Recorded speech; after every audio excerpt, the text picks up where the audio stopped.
finally here. It's finally time to share the rhymes that we prepared. We took our time and we finally here. I know a lot of y'all probably thinking our time was spent. We decided it's time to show these rhymers what time it is. Some old timers that's back for the first time again to put a spanking on road. Niggas think they rhyming sick. It's vivid, scientific, rip it with Dawn Banks. Here to dominate any microphone with an arm's length. We're officially putting rappers on short notice. From this point forward, we're serving niggas like court orders. Cause all that lame shit they playing has got the game distorted. There's so many whack niggas, I don't know where they aim my target. Saying we ain't the best spitting a bacon hard. Got so many bars in their liquor license to start recording.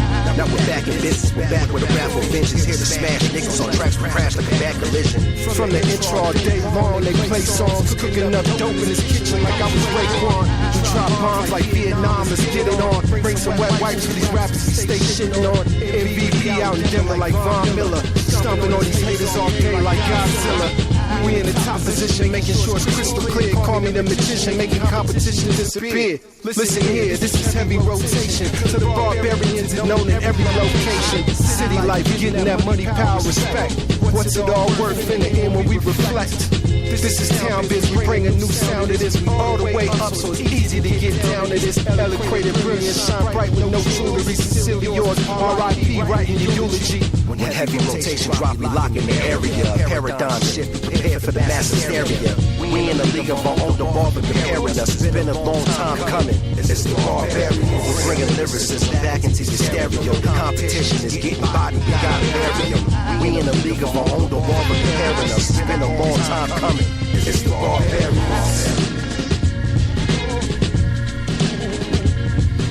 This is Real Deal Sports Talk with KP. It's February 24, 2018. It's Black History Month, y'all. The Barbarians, let's get it.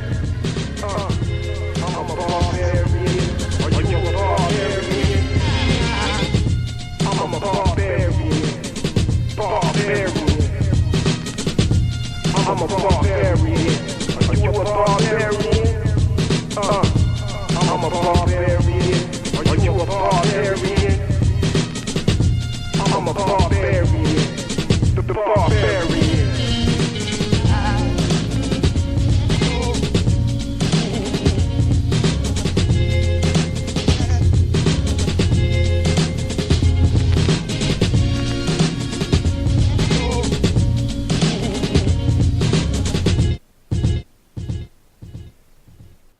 And that's it, y'all. It's Real Deal Sports Talk, February 24, 2018. This is my show. I'm KP. Y'all know me. I'm glad to be here. Glad you could be listening here. I wanted to do this show last week. We had an internet outage where I'm at last week. So the show got pushed to this week. But I'm glad to be here with you this week. And we are going to get to as much information this week as I possibly can. As much as I disagree with Black history being confined to just 1 month, which we will get into more on Real Take Tuesdays, this Tuesday on the blog. You can check that out on Real Deal Sports Talk with KP.com. If you go to the site, from the site, you can see, you can listen to the show. You can get to other episodes of the show, past episodes of the show by clicking through the Spreaker link. You can contact the show. You can see our calendar, our email address, the text line, 720-515-5597. We got pictures up. The blog is up. We got links to the Barbarians. We got links to all of our social media accounts. We got links to Marcus Ogden Academy, the Leadership Academy, and the stuff he's got going on. We got future leaks coming, so check out the website. Contact the show through social media, through the text line, through the email address. We love to hear from you guys, so definitely let's jump into it. It's Black History Month. There's no way I can get to all of the remarkable things that are going on, that have taken place for this month. I could spend a day on each subject matter and still not get in all of the amazing things that have been accomplished by Black athletes in this country throughout the history of this country. So we're going to jump into it. We're going to get into as much of it as we can. I might be going a little fast today, but again, that gives you the chance. Go ahead and go to the website, reach out. leave your email address through the form if you want me to contact you back, and I will do so.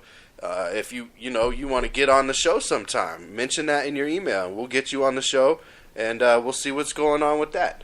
So here we go. Let's jump into it. Black History Month. We're going to start off. We'll kick it off with football. We'll just start in with football right away. We're going to name players. We're going to name dates. We're going to name times, firsts, pioneers, people that came after them. So this is going to be a lot of information. I'm going to be spilling a lot of knowledge. Some of this stuff you might know. Some of it you might not know. Some of it I knew. Some of it I did not know. I love learning. I wish it was not confined to a month. Like I said, I wish this was just something that we understood is our history. This is the history of where we are. It's part of the history of the world. It's not just a group's history, but it is a group's proud history, and it needs to be discussed. And for the sake of this show, we're going to focus in on the sports side. All right, so football. Charles W. Folis, halfback, Worcester, played 1902 to 1906 with the Shelby Athletic Club. First documented evidence of his playing for pay is for the season of 1904, although recent evidence suggests that the Shelby Athletic Club was professional as early as 1902. That is why they give Charles Folis credit for being the first black professional football player. I don't think I need to say that as I go through this list.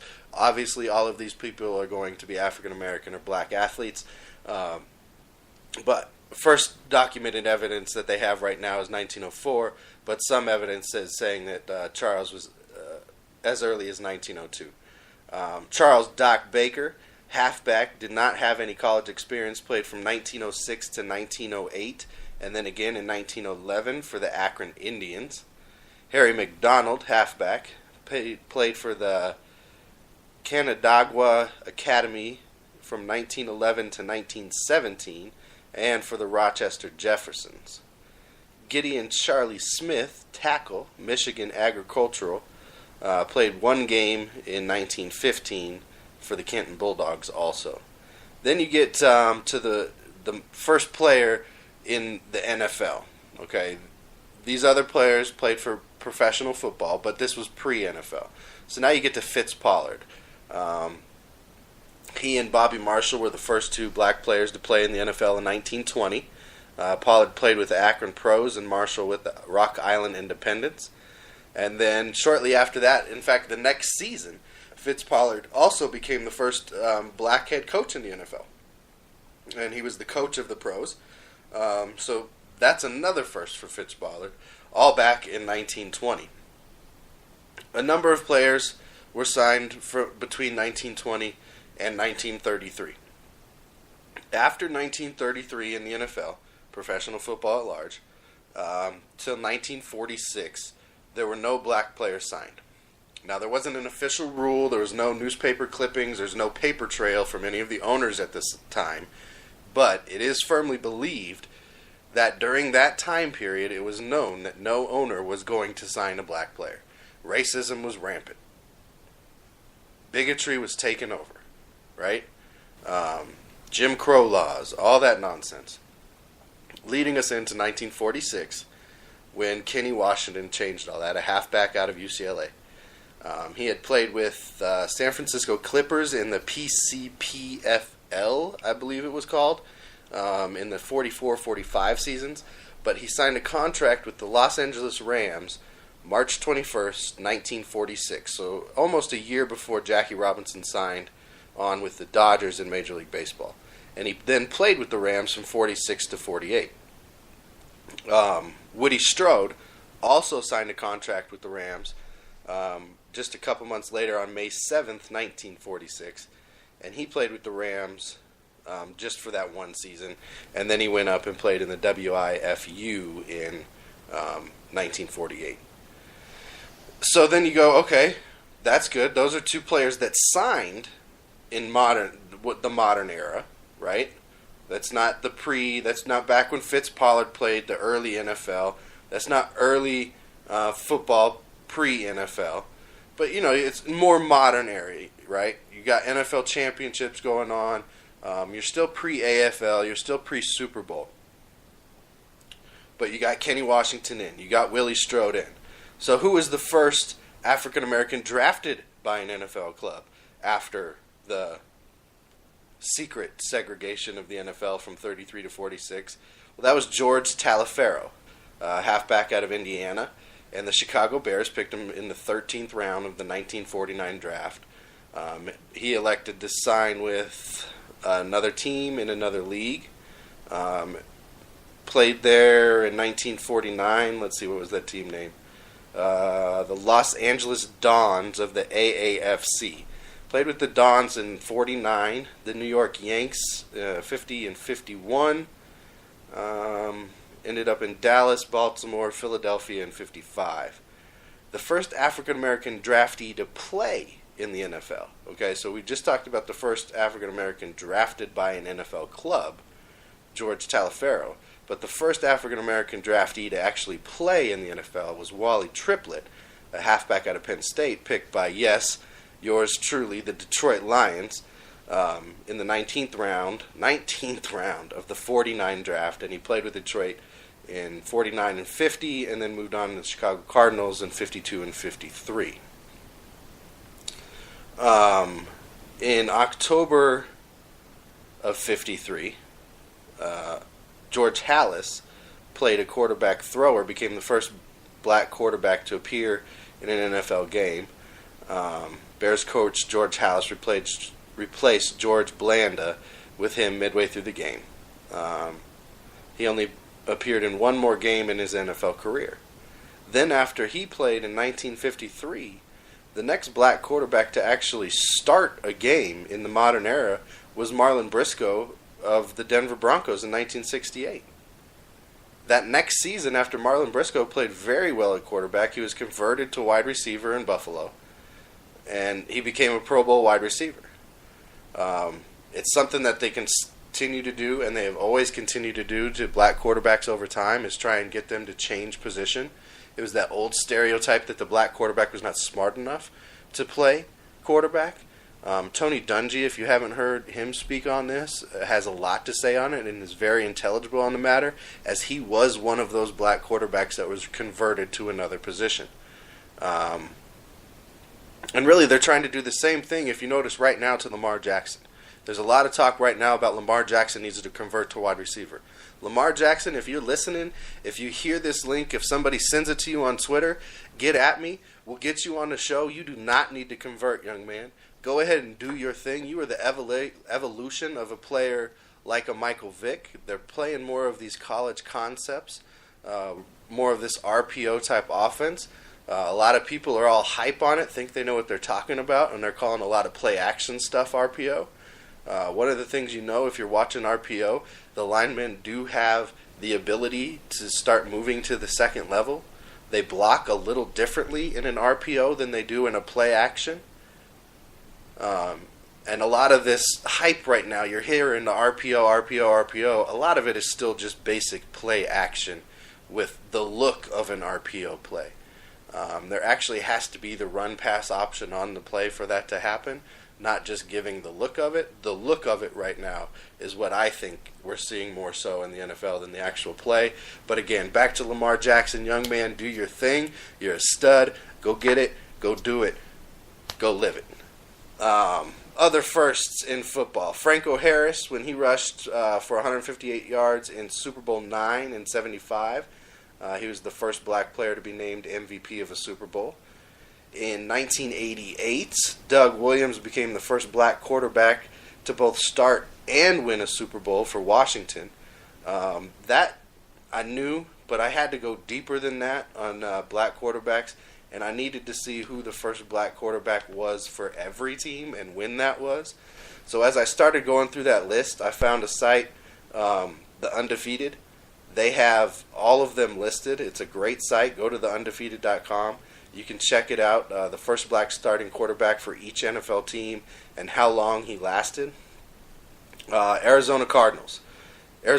Jeff Blake. First start for the Arizona Cardinals for a black quarterback, Jeff Blake, 2003. Atlanta Falcons, Michael Vick, 2001, first black quarterback.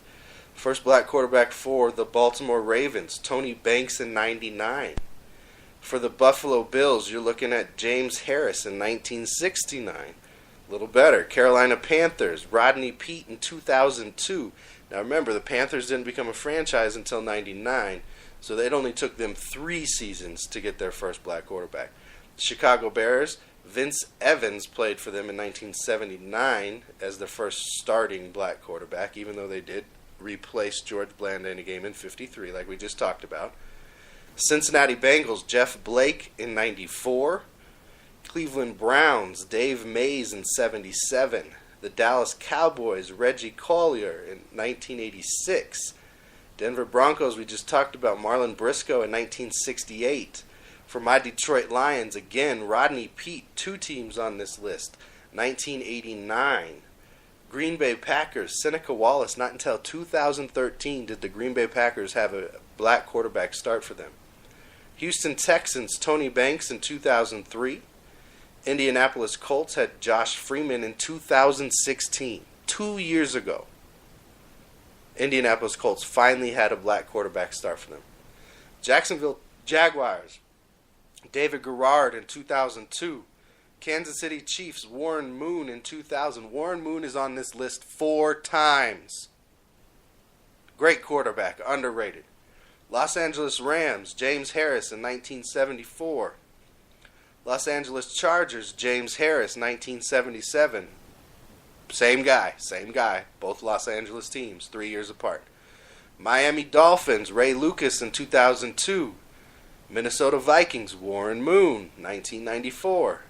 New England Patriots, Jacoby Brissett, not until 2016 for the Patriots.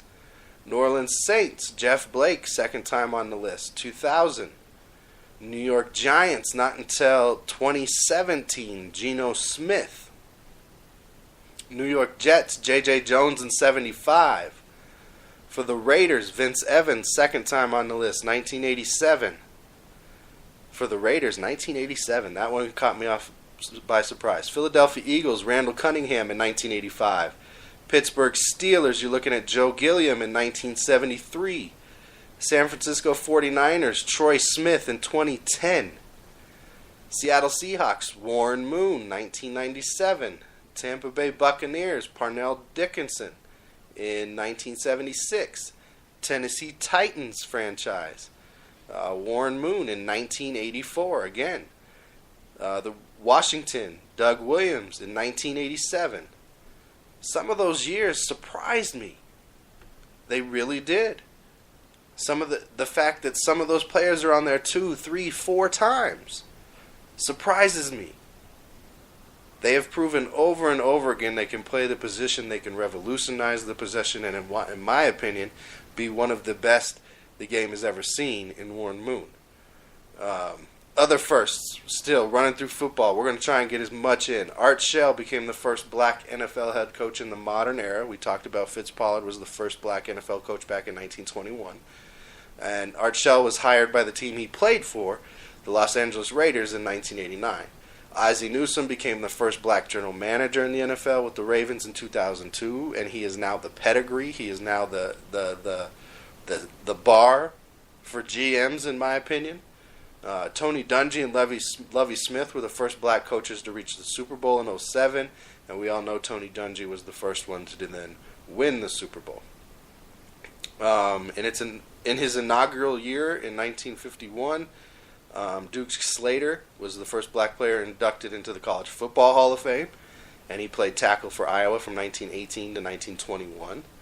Ernie Davis, the Syracuse running back who came after Jim Brown, was the first black player to win the Heisman Trophy in 1961. He was drafted to the NFL, but as we know, he was diagnosed with leukemia and died at an early age, I believe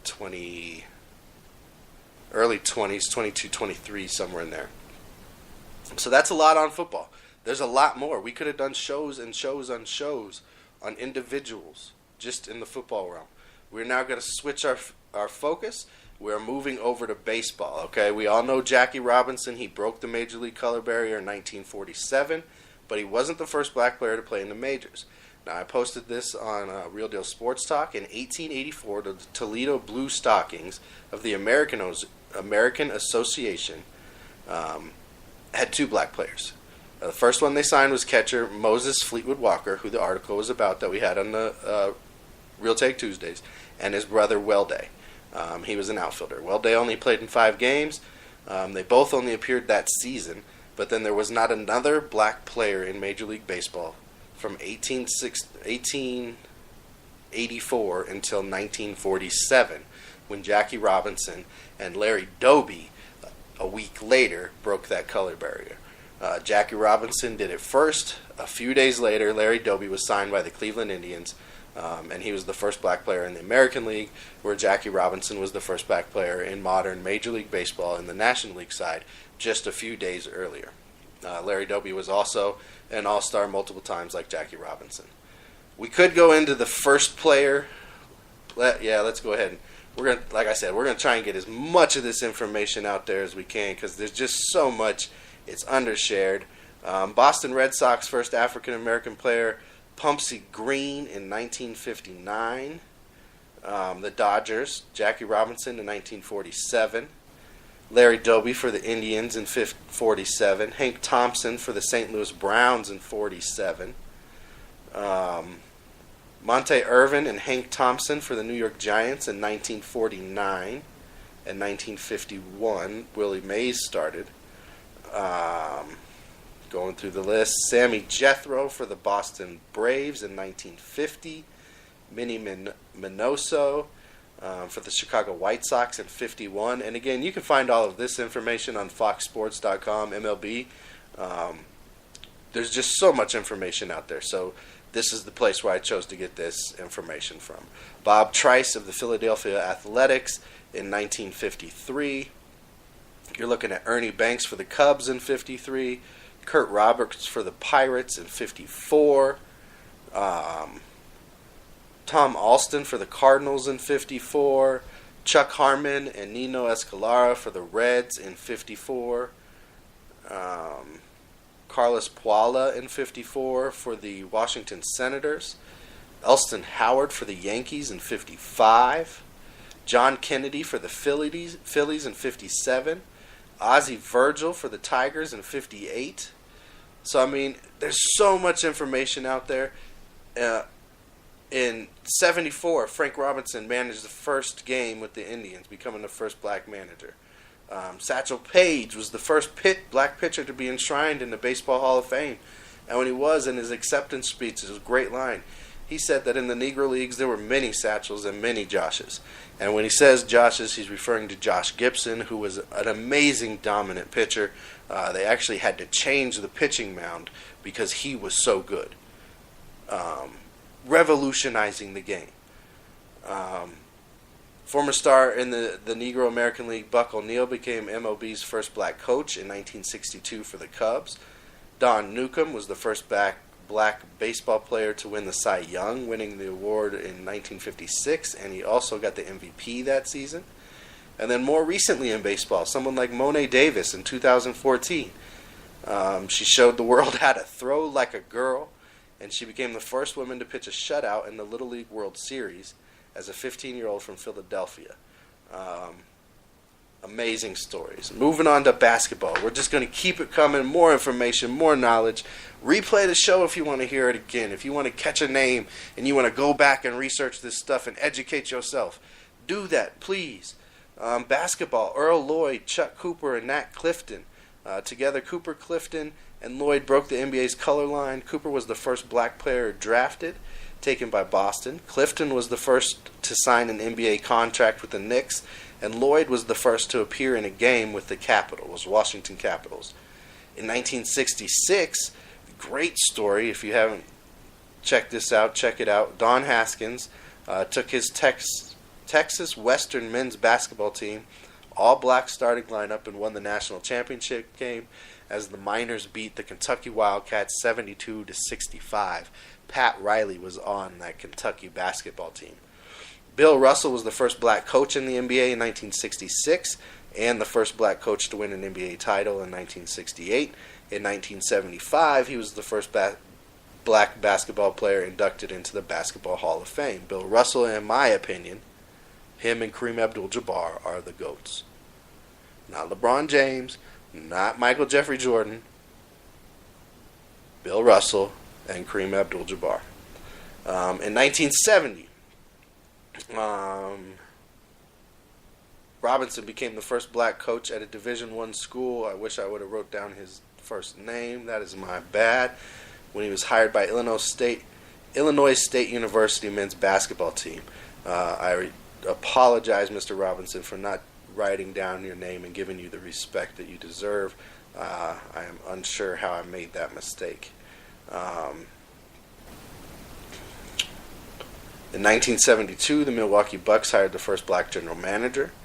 Robert Johnson of BET became the majority owner of the Charlotte Bobcats, making him the first black majority owner of any professional team. In golf, we all know about Tiger Woods and his dominance, and a lot of people think he was the first black golfer, but he wasn't. In 1967, Charlie Sifford became the first black player to earn a PGA Tour card. Actually, in 1961 he did that, and in 67 he won the Greater Hartford Open Invitational, the first tour event won by a black golfer. In 75, Lee Elder became the first black golfer to play in the Masters. He missed the cut, but went on to win 4 times on the tour and 8 times on the championship tour, which is for the older golfers, for those of you who don't know. Track and field.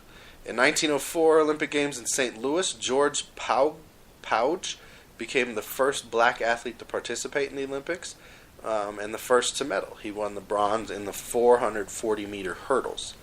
John Baxter Taylor became the first black athlete to represent the United States in the Olympics, and in the 1908 London Games. During the same games, he became the first athlete to win a gold medal at the Olympics as a member of the 1600-meter medley relay team. In 1924, in Paris, DeHart Hubbard became the first black American athlete to win an individual gold medal as he took first in the long jump. As you see on Real Take Tuesdays, on the header of that page, we have Tommy Smith and John Carlos in the 60s going through a cultural revolution. A lot of defining moments, a lot of youth. Similar things going on now. You can draw aspects and similarities there. But their Black Power salute at the 1968 Summer Olympics in Mexico City. And that's the image we have on Real Take Tuesdays. I respect them and their power and the bravery and what it took for them to not only make that stance, but to hold true to what they believed. The families, the Joyner family, Jackie Joyner, Flo Jo, all the things they did for women in track and field, and what they owe to someone like Wilma Rudolph, who at a young age had polio. But she came back and won 3 gold medals during the 1960 Olympics. And this is somebody who fought polio and came back. Much respect, Wilma Rudolph, doing your thing. Moving on to boxing. Let's check time real quick. Moving on to boxing. Jack, we know Muhammad Ali. We know all the current guys. Roy Jones, Mike Tyson, Evander Holyfield. We know these guys, right? But they owe it all to somebody like Jack the Galveston Giant Johnson. When he knocked out Tommy Burns, or just Jack Johnson, nicknamed the Galveston Giant, knocked out Tommy Burns in 1908 to become the first black heavyweight champ. This fact blew me away. He lost the title in 1915 in the 26th round of a 45-round fight. Then he finished his career 79-8 with 46 knockouts. Okay, only 79 wins, only 46 by knockout, and he's signing up for 45-round fights. None of the modern fighters are doing that. We're trying to get to as many things as we can. That's why I didn't include a lot of the modern fighters. The Floyd Mayweathers. Muhammad Ali is amazing. We could have done shows on Muhammad Ali. But I want to talk about this young lady when it comes to boxing more than I want to talk about some of the current boxers, because again, we're trying to get as much information as we can. Clarissa Shields, T-Rex, 2012 Olympic Games in London, Shields became the first woman to win a gold medal in the sport for the United States. 4 years later in Rio, she defended that gold medal and won it again. The 21-year-old, did you get that? She's 21 in 2018. Go back 6 years. That's how old she was when she won the first gold medal. She's got hands, y'all. She currently holds a record of 78-1. Don't do it. Just don't do it. Don't get in the ring with her. She gonna put them hands on you. Tennis. We all know Venus and Serena Williams. Greatness.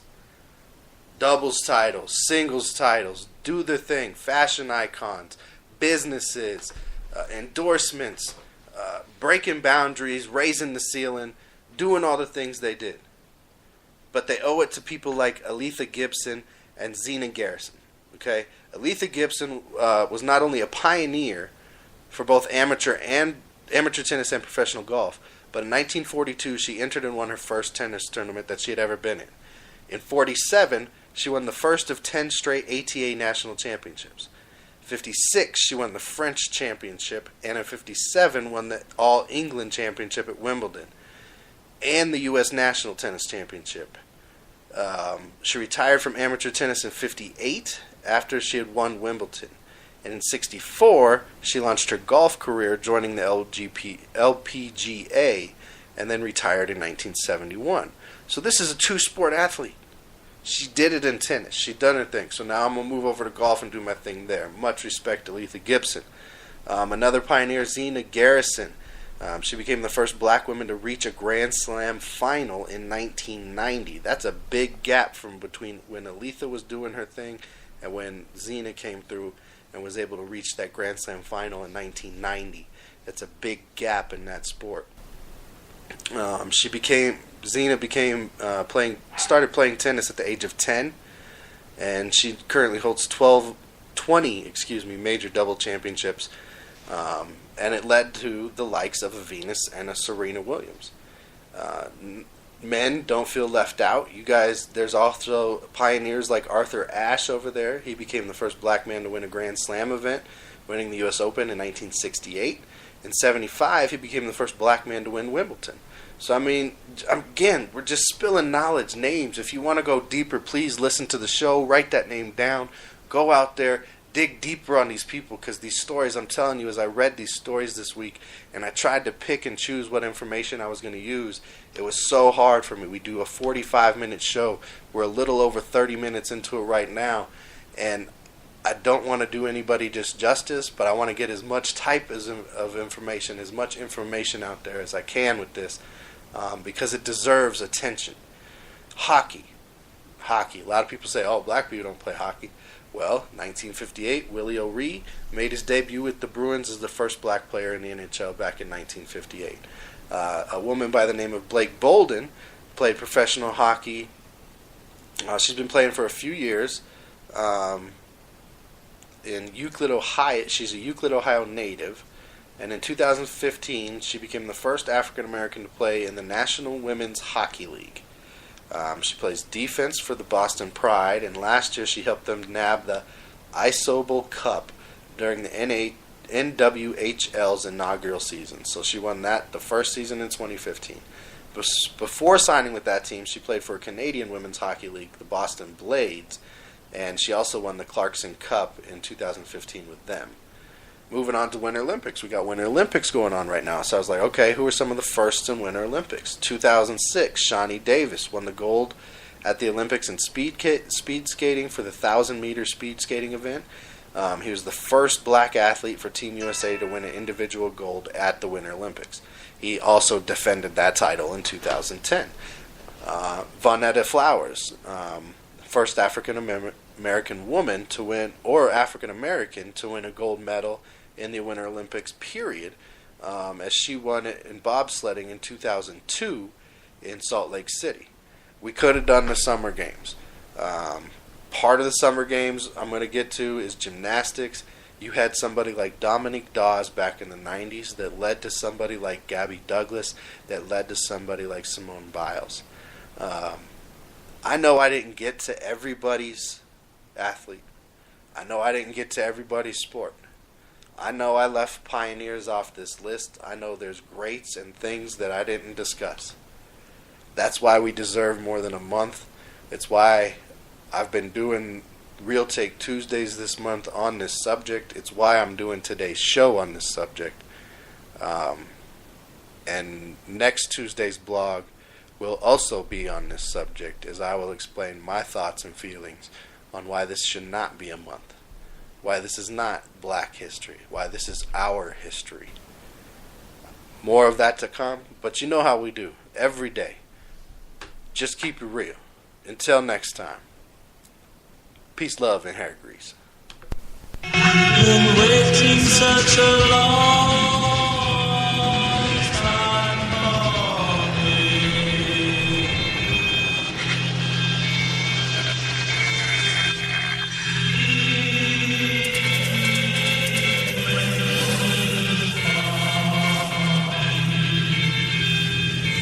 This is the Central Zombie. Yeah, they say they talk is cheap, but now the beat is one first of the cost of feet. A pulling season to hurt the way that I torture beats. My vocal cords producing the force to live you up off your feet. I'm off the leash when I sink my teeth in the seeds they eat. At night I stalk the streets, and the day I'm laying in hard to sleep. I'm dead walking on 2 feet, make it hard to sleep. The rhythm and the beat, the exorcism, the way your heart to beat. You know who's starving these rap artists, it's hard to eat. And when you call for meat, make sure you serve me the largest piece. Fuck peace, I ain't stopping till they all deceased. Ravage through the underground scene like a savage beast. Nightmare on Elm Street, damn it's been a wild day. Grown man business, you can miss us with the child's play. No time to waste, so I'll go ahead and make it fast. Covered up my face, blood dripping off the Jason mask. Microphone audio, the Twilight Zone. The Alfred Hitchcock, it is murder mystery hip-hop. Chainsaw massacre rappers make it seem effortless. Take all the possessions in seconds, call me the exorcist. Resurrect your soul from the dead, something like Lazarus. Crucify your flesh to a cross, Jesus of Nazareth. Half of these whack rap cats can never sit with me. Craft a paragraph, cause a paranormal activity. Damien had an omen for dancing around with the devil. Rise from the ash like the phoenix and never settle. Yeah, rest in peace to all the beats that we left to see. Rest in peace to feeble MCs for leaving them 6 feet. Your dance moves and your weak rhyming is lunacy. Rest in peace to all that buffoonery, this is a eulogy. Rest in peace to all the beats that we left to see. Rest in peace to feeble MCs for leaving them 6 feet. Your dance moves and your weak rhyming is lunacy. Rest in peace to all that buffoonery, this is a eulogy. This is the eulogy. So I guess this is the eulogy.